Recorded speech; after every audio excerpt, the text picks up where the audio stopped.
y había dos, un abogado, es decir, y una era la cliente. Dijo, bueno, cuando vayas tú allí, tú tienes que decir eso para retirar la denuncia. Y cuando llegamos a la antesala, con el pasillito, le dijo, mira, ahí está tu marido. Claro, la mujer, claro, con retirar la denuncia, no va a retirar la denuncia, se la ha dicho y estaba el marido. ¿A qué te das? El entorno social. Dice, vergüenza. Vamos a ver, me vais a perdonar. Cuando una mujer ha entregado su vida porque está enamorada, etcétera, etcétera, ha entregado su vida de verdad. Y algunos me habéis visto, una borra, no la voy a repetir porque este público es un público de verdad. Y de pronto ha fracasado su historia, ¿no? Y siente vergüenza, todo el mundo sentimos vergüenza de fracasar, tenemos soberbia. Pero es que los padres, madres, hermanos, hermanas, suegros y vecinos sienten vergüenza de que su hija sea una maltratada. Oiga, señora, ¿por qué? A lo mejor no siente vergüenza de que tenga cáncer. Pues eso es... Sí, hay que convencer, vergüenza, hija mía, tal, ¿qué van a decir? No estoy inventándome las cosas, las que estáis a pie de calle sabéis que eso se dice, y en una zona rural mucho más, porque en un barrio total se pierde, incluso los vecinos no nos conocemos, pero en un esto rural, todo el mundo, qué vergüenza, no lo digo, por favor, no, y ahí hay que llegar a la sensibilización, y hay que llegar a decirle al ciudadano, por tanto a mí, yo no hace falta que me lo digan, pues ya lo sé, que es un delito público, y si tú no denuncias, ojo, porque están mirando al otro lado de un delito público. Pongo un ejemplo así muy... Acaba de decir la Fiscalía, los mozos de escuadra, la Guardia Civil y Policía Nacional, que ojo, porque tienen la obligación de perseguir el delito público de sedición. ¿Me equivoco? Pues hay que decir al ciudadano, si ves un delito público, ¿qué es violencia? Tienes que denunciar. Después habrá que habilitar un sistema para denunciar. Es decir, ¿por qué hay que arbitrar? Porque lo de la denuncia es muy complicado, ¿verdad? Secretario de Policía, eso dice, levante hasta 016, pídese el consejo, no sé qué hacer, dígamelo usted. Pero hay una guía, estaba mirando si se había ido, pero los verdes han ido, os digo como todo cariño, porque me estoy comportando como soy. Hay una guía que se llama Guía de Primeros Auxilios Psicológicos en el tema de la violencia de género, publicada por la Guardia Civil, lo mejor que he visto en mi vida.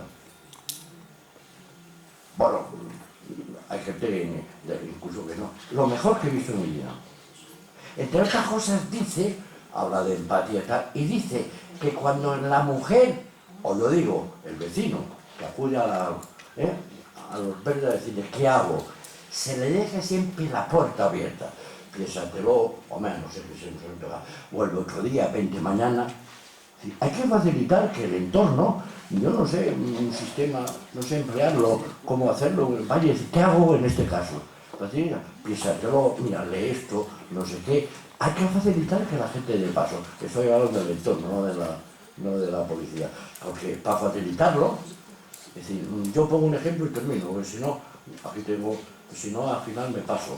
Es decir, la farmacia en Valencia, voy a presumir un poco de...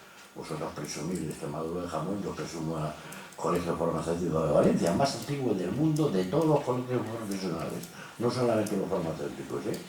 Ahora han lanzado una campaña, no es visible, está ahí. Ir a comprar piramidón, bueno, piramidón ya no sé si existe, la aspirina, ¿no? No, paracetamol. Hace mucho tiempo que lo retiraron. Sí, pero yo soy atapuerca, señores. Paracetamol, existe, Tienes que ¿no? actualizarte un poquito, ¿eh? ¿Qué? Que tienes que actualizarte un poquito. Sí, ¿Más? sí, Fido, sí. Vamos a ver, es que digo que no estoy actualizado, lo estoy. Más, digo paracetamol, ¿vale? Sí, es genial. Vale. Deme un paracetamol, me da el ticket. Y se va la persona con el ticket y al final del ticket están los tres teléfonos principales de violencia de género de España. 5 millones de tickets en el año. Llega, lo ves, mira, yo lo he visto. Mira, mira, pues me lo quedo por si acaso. Con lo cual, el ciudadano, machista, no machista, dice, mira, 5 millones, silencioso, 5 millones de tickets, no te preocupes que en Badajoz ya habla con esto lo pondremos. 5 millones de tickets, nadie dice nada. Y la gente empieza a conocerse, que hay 3 teléfonos, igual que 112 y tal, pues se puede llamar. Los 3 teléfonos de mesa de género. Sí, llegar a la ciudadanía, desjudicializar, Y por último, porque no puedo dejar de decirlo, y eso, especialización de verdad. Uno no puede atender, da lo mismo que sea policía o civil, o juez, o abogado, entender una víctima sin una especialización de verdad, que no es un papelito firmado por 2 horas. Porque la víctima de la violencia de género es una víctima muy especial. Y si uno va al ambulatorio, al médico de familia, el médico de familia sí es bueno, y no, le envío a un especialista. Por tanto, hemos de tener los especialistas. Que eso cuesta mucho dinero para tener al frente una comisaría, para decir, etcétera, gente de verdad especializada, pues que se ponga dinero. Y que la mujer sepa que cuando voy a una comisaría de civil, abogado, etcétera, etcétera, tenga ahí una persona que se ha dedicado mucho dinero a formarse. Las horas que haga falta. Ese momento la mujer dice, oye, pues voy porque se me atiende bien. Y eso se corre. Mientras que ahora lo que se corre es, vas allí, te guardas tal, y después, nada, jugar y tal, igual. Pues se dan consejos inadmisibles. Me callo porque ya me está mirando Gregorio y ya ha dicho lo que tenía que decir. Si hay tiempo diré lo que tengo que decir. ¿Por qué? Yo creo que llevo muchos años y yo creo que también Ángeles Zafiro la conozco menos. A Ángeles acabo de conocerla, pero como eso de los tuyos saben quién es el Burri, me pincha para decir, suelta, suelta. Pues claro, en esos estamentos hay que guardar la compostura. Yo no. Yo puedo decir abiertamente que me niego a que haya jueces que se cojan en el juzgado de violencia de género y que no sepan la violencia de género. No, es el machismo. Jamón, colchón y a veces una borrada. La violencia de género es mucho más incisiva. O que haya, bueno, me callo porque si no, pero bueno, bien, se puede seguir hablando. Muchas gracias, José Antonio.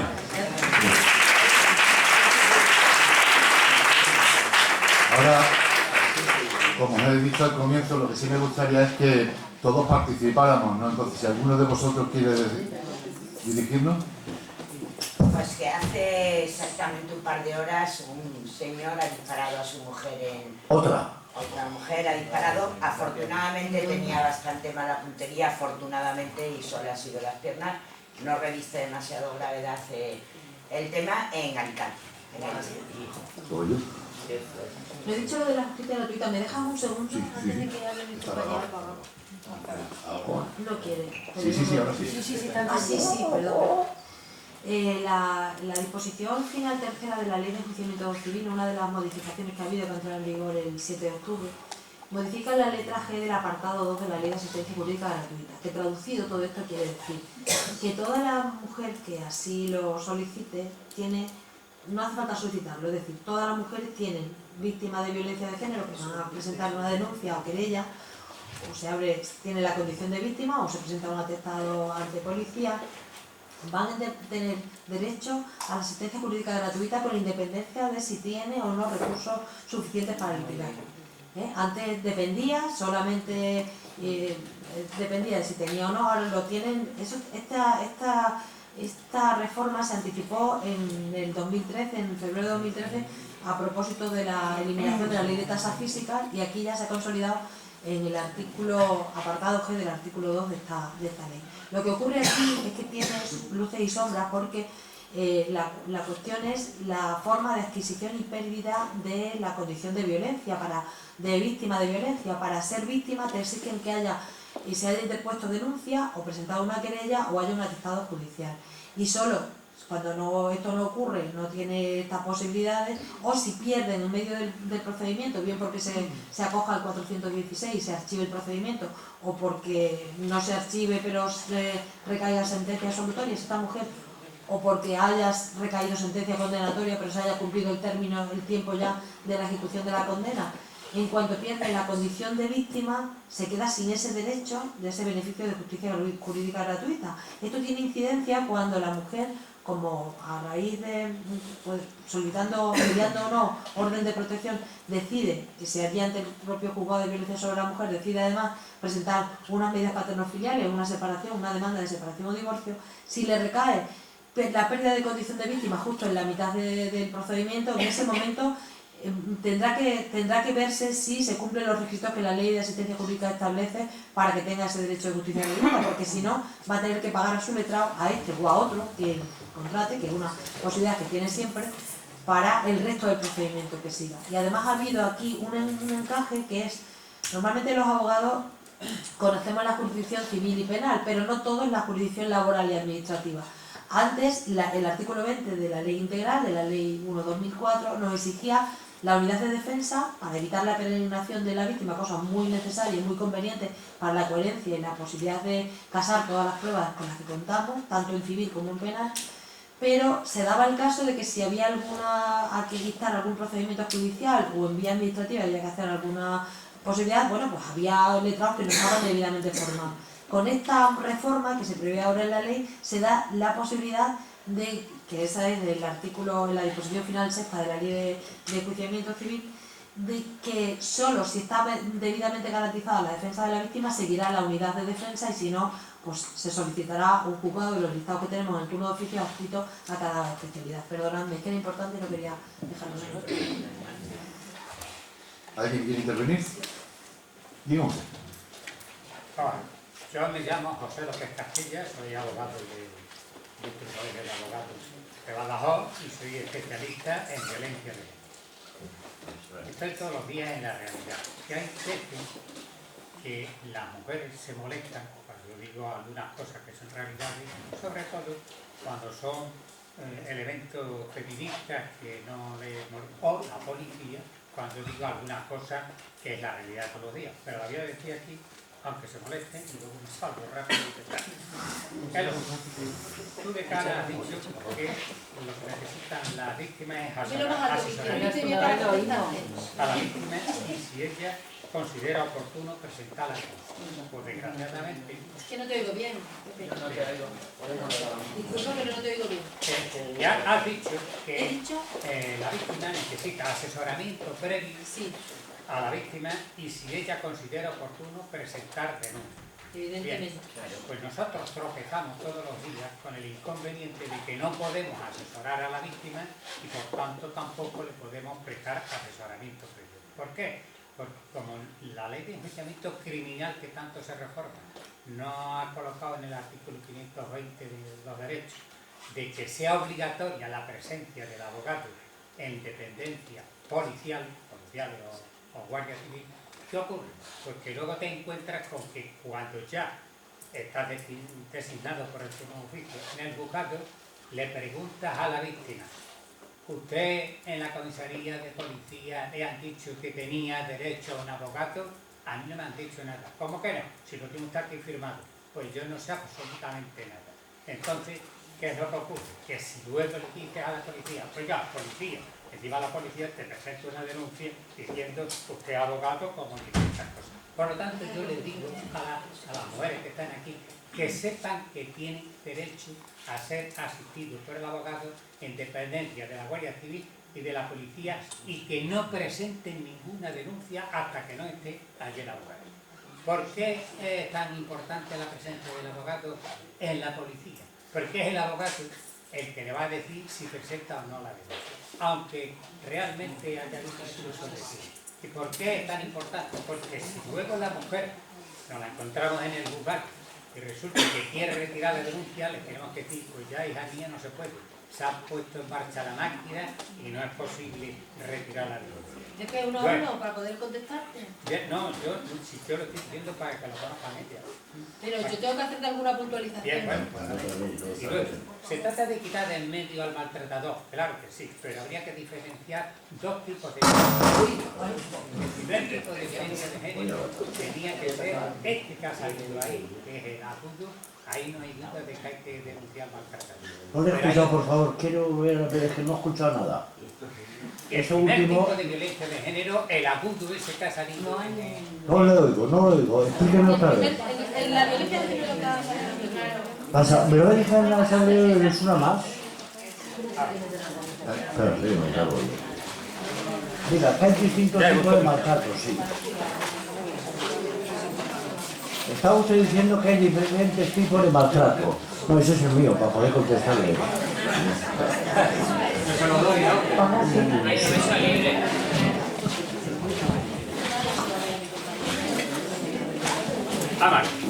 tipo de violencia de Vale. Primer tipo de violencia de género. Este abuso que ha salido ahí en el... No cabe duda de que hay que presentar denuncias contra el maltratador porque ese ya no es un maltratador normal, ese es un enfermo que necesita tratamiento. Pero usted, el maltratador es maltratador siempre, normal, no normal. No Bueno. me niego a admitirlo eso. Bueno. No hay nada más que un tipo de maltrato, el maltratador. No, un momento. Y después diferentes tipos de... Segundo tipo de maltrato, Bueno. el que no es tan agudo. Entonces yo lo primero que hago como abogado es preguntar a la víctima, cuando le puede preguntar y decir cuántos hijos tiene usted, cuál es su profesión, su actuación, es ama de casa, tiene usted a su marido que es militar, policía, guardia civil o lo que sea. Sí, pues entonces no presenta usted denuncia. ¿Por qué? Porque yo voy a defender a la familia entera, a la mujer y a los hijos. Y si matamos la gallina de los huevos de oro y resulta que su marido es policía o es militar, resulta que una de las sanciones que lleva aparejada es no por poder portar armas. Entonces además le quitamos el empleo al individuo. Y si le quitamos además el empleo, resulta que habla usted de dónde come, con consecuencias. La mujer tiene suficiente... Pero bueno, Es que perdone usted que conteste. Perdone usted, abogado, letrado, compañero. Perdone usted. No le puedo permitir a usted, público, que porque se ha matado a policía, guardia civil o soldado, le digas, no, si es maltratador, es maltratador. Perdón, si es maltratador, es maltratador. Y nadie tiene derecho a decirle, para gallina el huevo de oro, para que si es maltratador, es maltratador. Por tanto, es un delincuente. Y luego llega la mujer... No, que se va por el que quiera- pero no se La denuncia no es- no se sepa que por me Que niego todo a no es admitirlo. que todo no es la denuncia, que hay otros sistemas, que se puede divorciar la mujer perfectamente y no tiene que hacer que luego va a ir la Eso no está que como luego va a ir la que mujer en busca del marido. no, Yo creo que ha quedado claro cuál es que su no, posición. que no, el maltratador es maltratador y por tanto delincuente siempre, siempre, caballero. Y así es como protegemos al maltratador que se calle. Y si no está alguien de acuerdo, no está de acuerdo. Pero ¿cómo no está de acuerdo conmigo? Por aquí quieren hablar. Hombre, por favor. Un segundo solo, si me permite. Sí, sí, por favor. Tendrá que contestar para contestar a mi compañero. Muy breve. Es la opinión de uno de los asistentes que además es abogado. Ya está. No es la opinión de la abogacía ni nos representa a todos, se representa a él. Eso es para empezar. Para seguir, tiene razón cuando dice que cuando no somos llamados en sede policial y luego nos encontramos en sede judicial, nos encontramos una realidad en la que ya no podemos intervenir porque no ha habido asistencia previa. Lo he dicho yo en las palabras anteriores. Por eso nosotros insistimos desde la abogacía institucional que sea una obligación, un deber. Por eso decimos la preceptividad de la asistencia letrada. Pero es un derecho, y como es un derecho y somos abogados, lo acatamos como lo que es. Nunca me he encontrado, Pepe, nunca me he encontrado que me han dicho que la policía no le ha informado de su derecho. Sí que le ha informado, pero que ella no ha querido esperar al abogado. Y enlaza directamente con lo que decía José Antonio. Claro que tienen que esperarnos, claro que tienen que esperarnos. Nosotros no somos guardias presenciales, somos localizables. Entonces, si estamos en un juicio, en un despacho, asistiendo, haciendo nuestro trabajo, pues tenemos que ir, aunque es inmediato, tenemos que ir. Y intentamos tardar lo menos posible, porque la primera interesada, el letrado o la letrada, el asistente de la víctima, que eso se resuelva cuanto antes. Y por último, el abogado informa, asesora, informa, nunca impone ni da instrucciones a sus clientes, nunca, aunque en ocasiones, como tú dices, eso signifique que va a quedarse sin recursos económicos propios, porque yo sé que tú lo que quieres decir es que fíjate, el hecho de hacerlo, bueno, para eso están los recursos y para eso solicitamos más recursos, ayudas sociales y otros recursos para ayudar a la víctima a que se aleje del maltratador y pueda sobrevivir. Tenga el derecho a eso, pero no se le puede condenar y decir, oiga, usted para que tenga el plato de garbanzos, porque eso es retrotraernos hace 30 años, por Dios. Eso ha pasado hace mucho tiempo, afortunadamente, y así he entendido. Yo no le quito más tiempo aquí. Muchas gracias. ¿Se oye? Sí. Bueno, pues evidentemente horrorizada con el discurso del señor, que tengo el gusto de conocerle y que además es una persona que aprecio muchísimo, horrorizada. O sea que, como bien apuntaba Filo, que en el siglo XXI, en el año 2015, que alguien diga y que hable de un hombre y que se llame así, hombre, la gallina de los huevos de oro, de verdad que me parece absolutamente desvergonzado. O sea, y además es que jamás a ninguna mujer se le puede, como bien apuntaba Filo, yo quiero denunciar, estoy denunciando, punto y final. O sea, no hay más. Y por supuesto, solo existen los maltratadores. Y la película, que como bien había apuntado, no me ha gustado nada. O sea, nada. Porque evidentemente hay una justificación con el alcohol y con las drogas. Hay una justificación, que además hay escenas que de verdad que son absolutamente dolorosas, pero la mujer cuando toma la decisión de abandonar al maltratador, toma la decisión definitiva y que además, evidentemente, en esa película no se habla de que muchas veces las mujeres no toman la decisión porque están pensando en sus hijos y que hay veces que hay que transmitirle precisamente para romper las cadenas y por tus hijos y tus hijas es por lo que tienes que dejar al maltratador. Y no me ha gustado por eso, porque de pasada lo de los hijos. Y que bueno, y que era una persona estupenda, maravillosa, hasta que entró en el mundo de las drogas. O sea, eso no es cierto. O sea, eso viene de una cultura y de una educación patriarcal que se va transmitiendo de generación en generación. El machismo, y que el machismo, en última parte final, pues son los asesinatos de las 5 mujeres la semana pasada.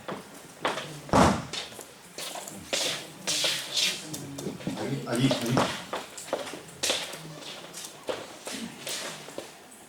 Buenas tardes.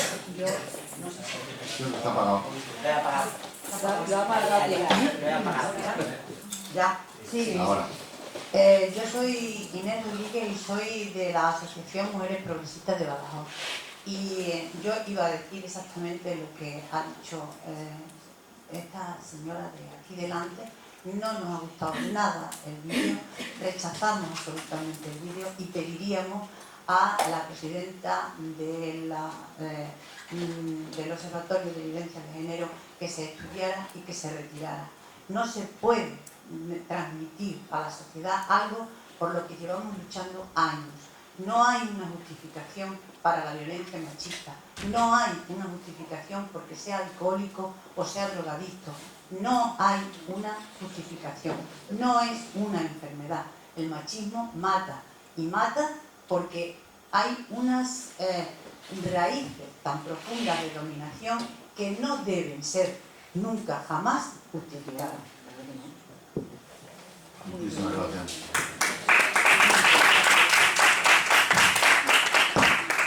Mira, suscribo total y absolutamente lo que acabáis de decir. En el observatorio, precisamente, los estudios que hacemos de la sentencia, de los informes es precisamente para quitar todos estos mitos que hay en la sociedad sobre culpabilidad de la mujer, sobre la justificación de la violencia, que desgraciadamente todavía lo seguimos viendo en los medios de comunicación, en las series de televisión y en las noticias. Yo me he quedado horrorizada estos últimos días, que he oído muchísimas noticias. Hacía tiempo que no veía los cadáveres de las víctimas en televisión y he vuelto a verlos otra vez. Esto llevamos denunciándolo muchísimo tiempo. Y yo cuando digo a los periodistas que a diario vemos en los atestados de la policía, de la Guardia Civil, cuando vienen a los juzgados, que las mujeres denuncian que sus parejas les dicen así vas a acabar tú, sí, en la portada de los telediarios, en la portada de los periódicos, cuando hacen ese tratamiento tan amarillista que lo que hace es culpabilizar a la víctima y justificar la violencia como alcohol, drogas, obcecación. Yo, por ejemplo, siempre doy siempre digo los datos de qué porcentaje de asesinos se suicidan, porque como los medios de comunicación lo dicen siempre, deja a la sociedad esa sensación de que, bueno, es que si se suicidó, es que fue un arrebato, que se fue la cabeza, lo tenía todo perdido. No. Primero que el número de hombres que se suicidan es un 16-20%, no llega. Y segundo, en las sentencias que analizamos, tanto de las audiencias provinciales como de los tribunales del jurado, nunca se aplican eximentes incompletas ni atenuantes, ni por arrebato, ni por alcohol. No, es decir, los asesinatos se cometen con toda la frialdad del mundo sin que se aprecie ningún tipo de atenuante. Es que la realidad, o sea, poner esto negro sobre blanco es la única manera de decir a todas las personas que justifican la violencia que no es así. Es que es lo mismo que con el tema de las denuncias falsas. Yo es que estoy harta de repetirlo, harta. O sea, vamos a ir a la verdad. Yo animo a todas las personas que quieran venir a una guardia en mi juzgado, que vienen muchas, periodistas, estudiantes, muchísimas. Lo digo, pero venid a verlo con vuestros propios ojos. Todo el mundo se queda alucinado. Porque claro, es que lo que dicen por ahí no es cierto. Y siempre digo lo mismo. Vamos a ver, todos los años la Fiscalía General del Estado refiere en su memoria un apartado sobre violencia de género y uno de esos apartados es denuncia falsa y lo analiza todos los años. ¿Por qué la gente no se lo cree? Si resulta que el porcentaje de denuncias falsas es muy inferior al de cualquier otro delito. Hay muchas denuncias falsas en robos, en incendios, estafas, muchas más. Pero ¿y por qué se creen eso y no lo otro? O sea, es que hay que ponerlo negro sobre blanco. Y es así. Y hay que tener mucho cuidado con la justificación de la violencia y tienes toda la razón en ese sentido. Por eso lo pedimos, que eso no se ponga, que no se transmita. Así que hace 20 años que estamos en contra de eso. Y ahora no hemos encontrado ese vídeo aquí, nos hemos quedado. No, ya te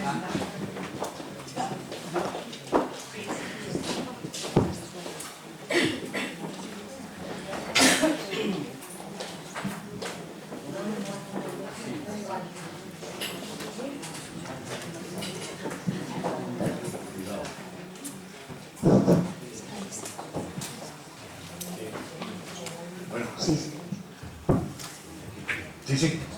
Hacemos, no, digo, como ha venido la directora... Si quieren, estamos ahora mismo en un momento de coloquio. La directora no interrumpe nada, por favor. Bueno, a ver, estoy totalmente de acuerdo y suscribo en la petición de mi compañera que a ser posible este vídeo no sea como una herramienta de sensibilización. Si es de sensibilización es que sea un tema en las prácticas, ¿no? Porque quienes estamos trabajando hace ya muchos años con mujeres vemos que no es la perspectiva que se está trabajando también con las mujeres. A mí me gustaría, yo tengo ahí varias anotaciones, porque también estoy muy de acuerdo con el tema de las campañas publicitarias que han desaparecido. A mí me parece que la sensibilización, la educación de la ciudadanía viene mucho por campañas publicitarias. Tenemos ejemplos que nos han valido mucho, como las pueden ser las de tráfico. Y sin embargo tenemos ahora mínimas, me parece que ha empezado una, la muy reciente, en contra de la violencia contra las mujeres. Y todas las noticias que se vierten o toda la información que tenemos la ciudadanía en general sobre violencia de género es que cómo ha pasado eso, si eran normales, si era una pareja normal. Vamos a recaer sobre qué le pasa a ese delincuente. Vamos a hablar de delincuencia, que es un delincuente porque está penado. ¿Qué penas tienen esas personas? Si eso transmitimos a la sociedad en general, de que esto es un delito, vamos a ir construyendo una sociedad también a la gente más joven, de que eso es un delito, de que eso es algo que tiene penas y conocer las penas. Eso no se habla nunca. Era normal, se llevaba plenamente, nunca han dicho nada. Eso no viene nada bien a una educación ciudadanía. Y ya por último quiero pedir una información sobre esta asociación ALMA. No sé, llevamos mucho tiempo trabajando aquí, muchas asociaciones, muchas entidades. En Extremadura se lleva trabajando muchos años en violencia de género y bueno, nos ha cogido a mí por lo menos personalmente un poco así de sorpresa esta asociación ALMA, ¿cómo se podría decir? Dispositivo y de lo que tenemos aquí esta mañana, ¿no? Que por otra parte siempre hablar de este tema y sensibilizar a la población siempre es muy interesante.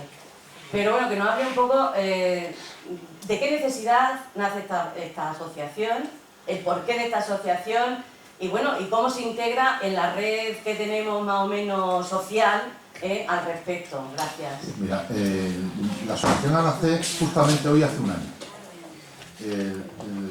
Nacimos porque varias personas pues nos reunimos un día y había una de ellas que tenía una necesidad de cubrir, de atender a una persona que sufre violencia de género en su entorno familiar. Y estamos hablando de lo que han hecho tanto hincapié en una persona rural, una persona mayor, de lo típico que se suele decir, esto es lo que me ha mandado Dios y que me ha tocado, ¿no? Una persona que no sabe manejar lo que son los productos electrónicos, no lo sabe. Todavía queríamos darle una posibilidad.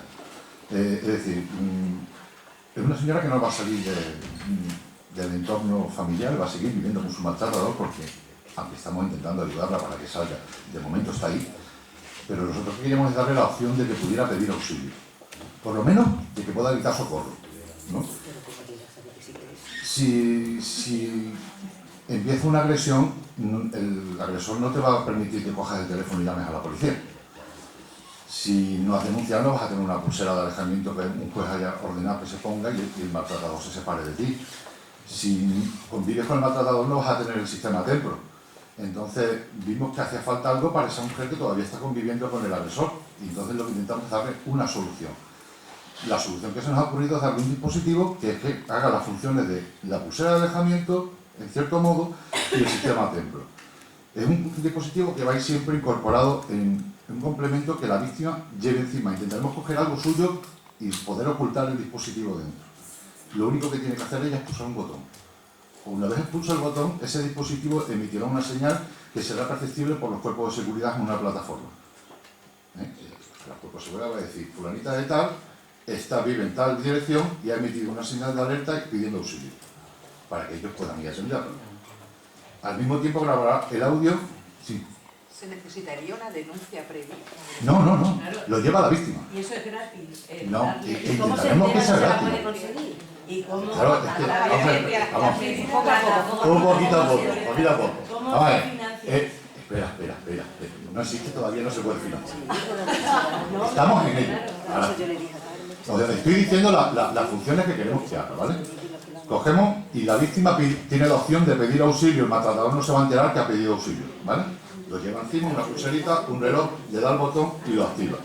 Los cuerpos de seguridad reciben, si vive en Don Benito y es digo Don Benito o digo cualquier otro pueblo, que sea la Guardia Civil o lo recibe la Guardia Civil, si vive aquí para abajo lo recibe la Policía Nacional. Recibe en su central la alerta, indicándole la situación geográfica, la localización de la víctima donde se encuentra, para que ellos puedan ir a atenderla. Graba el audio para que valga, como hace el sistema Templo, para que valga como prueba testifical, y nosotros hemos incorporado una cosa más que es el socorrista anónimo. Nosotros ya hemos hablado con unidades de los PAS, falta por definir mucho. Hemos hablado con la unidad de MUME para intentar definir lo que es la figura del socorrista anónimo. Nosotros queremos que sea una persona que pueda ganar el tiempo necesario para que lleguen las autoridades, pero sin que él se involucre en el momento de la agresión para no ponerse ni en peligro él, ni que aumente el peligro de la víctima. Hay que buscar la fórmula, estamos en ello. Esta persona tendrá que tener una formación, pero lo que queremos es que esa persona sea el vecino, el abuelo, la madre, el padre. Hay que intentar buscar a un montón de socorristas anónimos. Esa es nuestra idea y lo que estamos intentando sacar. Ahora mismo ya hemos empezado el desarrollo del dispositivo. Tenemos un primer prototipo, pero no es el resultado final, todavía no se ha terminado. Hemos empezado a desarrollarlo hace 6 meses y gracias a la universidad, a la Escuela de Ingeniería Industrial que nos está ayudando en el desarrollo. Nos falta mucho todavía por conseguir, sobre todo fondos, como a todos. Nos faltan fondos para poder terminar el desarrollo del dispositivo. Y una vez lo tengamos, ponérselo encima de la mesa del Estado para que él lo ofrezca gratuitamente a las víctimas. Esa es la idea. Es lo que queremos conseguir. No sé si llegaremos o no, pero intentaremos luchar por eso. Pero... Yo es que no acabo de entender cómo dar un dispositivo a una persona...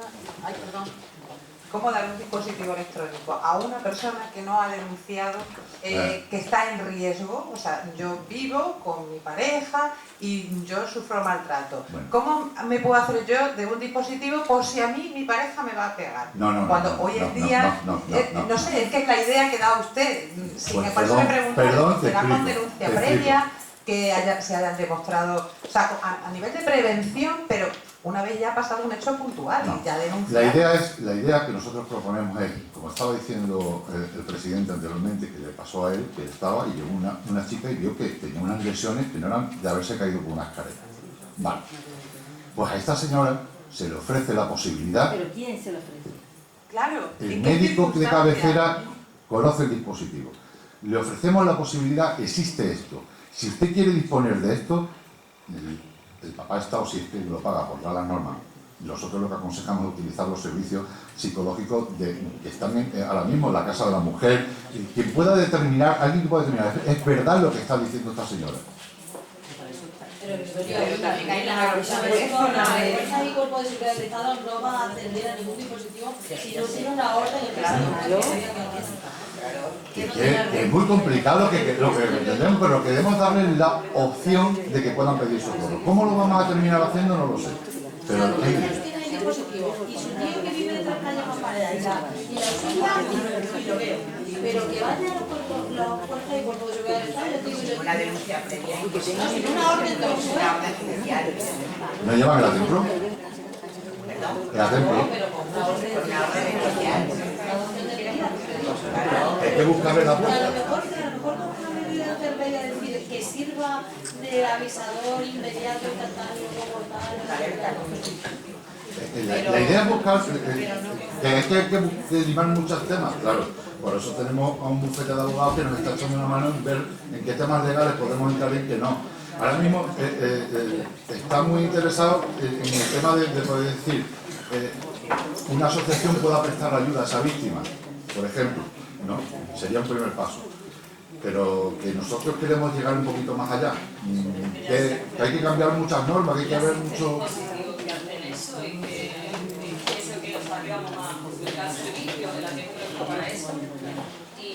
Pero el atento es un teléfono. Y nada más que pueden disponer de las mujeres, las mujeres que conviven, que no conviven con el agresor. Claro, evidentemente, es uno de los requisitos. Y yo quiero llegar a la mujer que convive con el agresor para darle la primera opción para poder salir. Y luego yo la integraría en un programa de apoyo psicológico, que tienes que hacer unas terapias, muchas cosas. Esa es nuestra idea.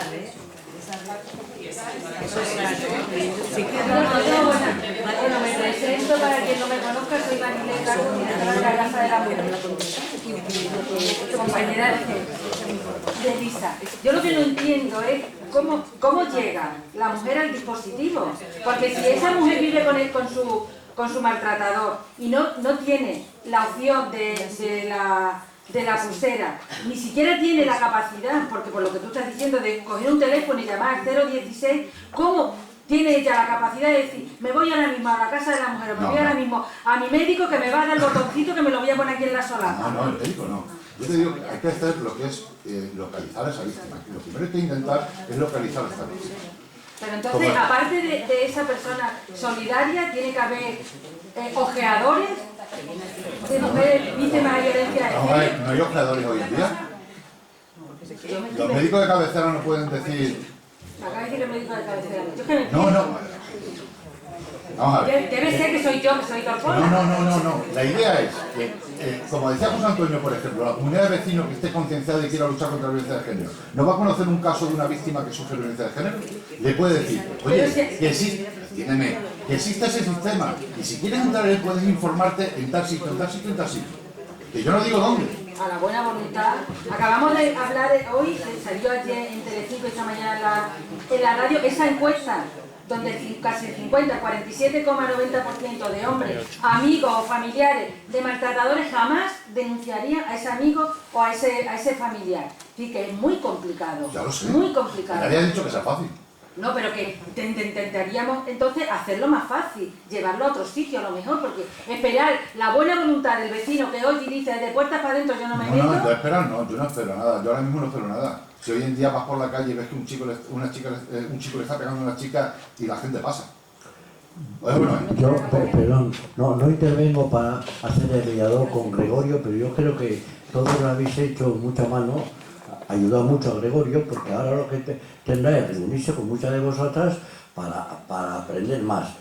Yo simplemente, no la defensa de Gregorio, sino en cualquier cosa, los niños nacen, crecen, van creciendo.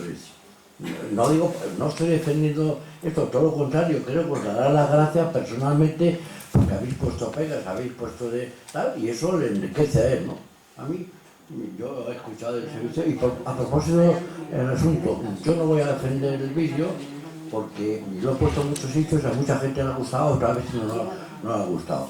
Y podéis perfectamente pedirle al observatorio que lo retire del mercado, y yo creo que el observatorio será tan sensato como para respetar la libertad de la gente. El observatorio no tiene absolutamente nada que ver, y la primera vez que hemos visto el vídeo ha sido contigo. Claro.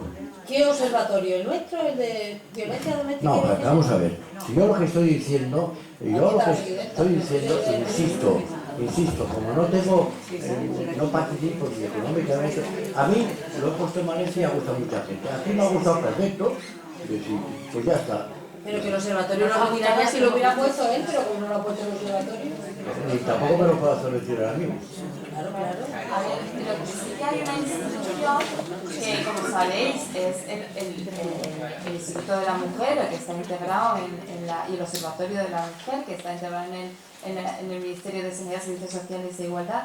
Aquí tenemos a vuestra coordinadora de la Delegación del Gobierno de Violencia de Género, que lo sabe perfectamente, que es hacia donde se dirigen las quejas de cualquier publicidad ilícita que sea en detrimento o discriminatorio de la mujer o incluso en contra de la violencia de género. Y dejadme que os cuente solamente dos novedades que Filo no ha podido entrar a valorar, y en relación a esto en concreto.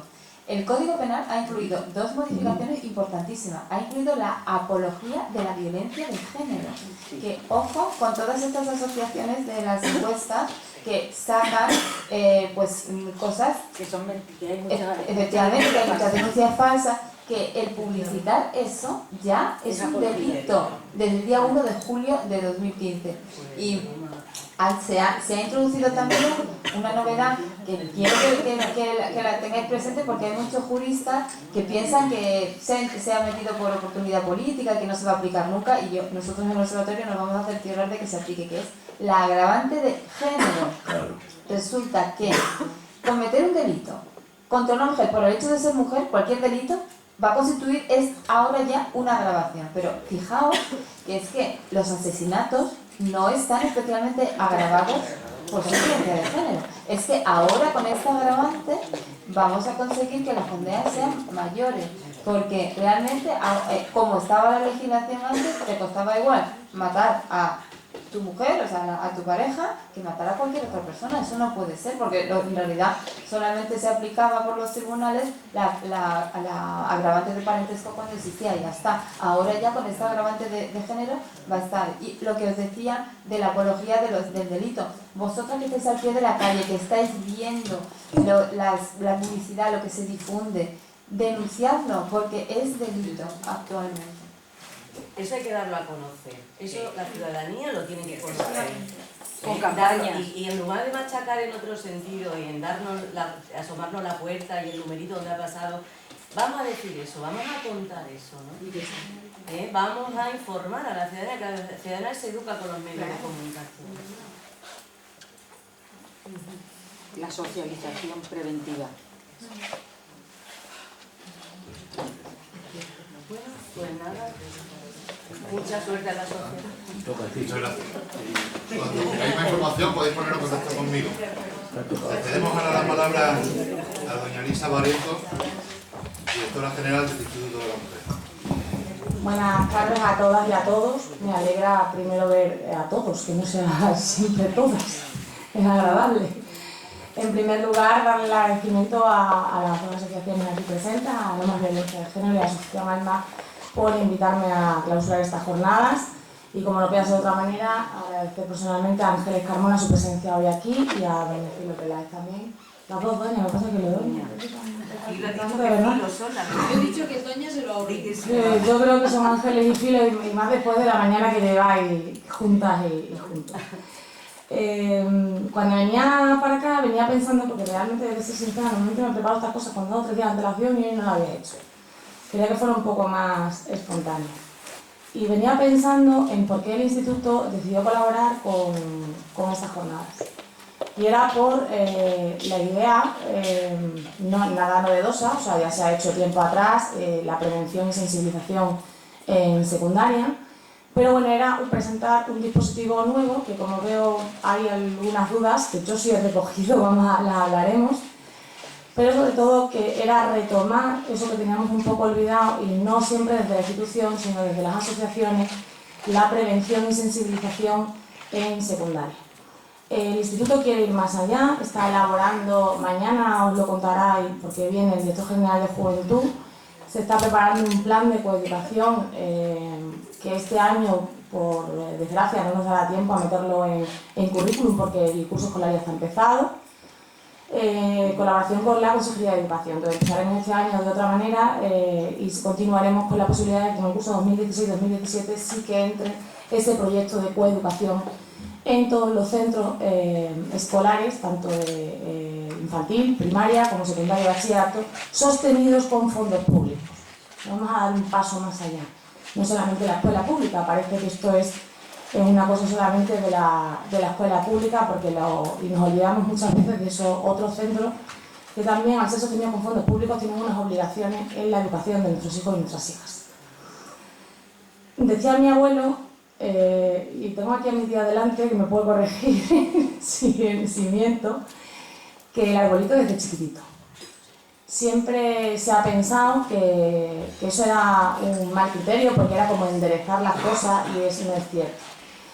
Yo tengo una hija que actualmente tiene 7 años. A mi hija, tercero de educación infantil, le empezó a atraer, y sigue con 7 años, afortunadamente, las tortugas ninja, el fútbol, o sea, todos esos conceptos masculinizados que le traían como recompensa de compañeros y compañeras, sobre todo de compañeras, críticas.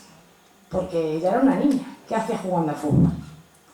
Porque lo de las tortugas ninja eran cosas de niños, lo normal es que a él le gustara Violeta, Frozen. Bueno, pues evidentemente la que habla ha hecho su parte su parte en su casa, porque creo que ahí es donde empiezan realmente los valores de igualdad, en los hogares. Los padres y las madres nos podemos desentender de nuestras obligaciones de coeducar, porque los roles no empiezan con 7 años, ni con 10, ni con 15. Los roles empiezan desde que nacemos.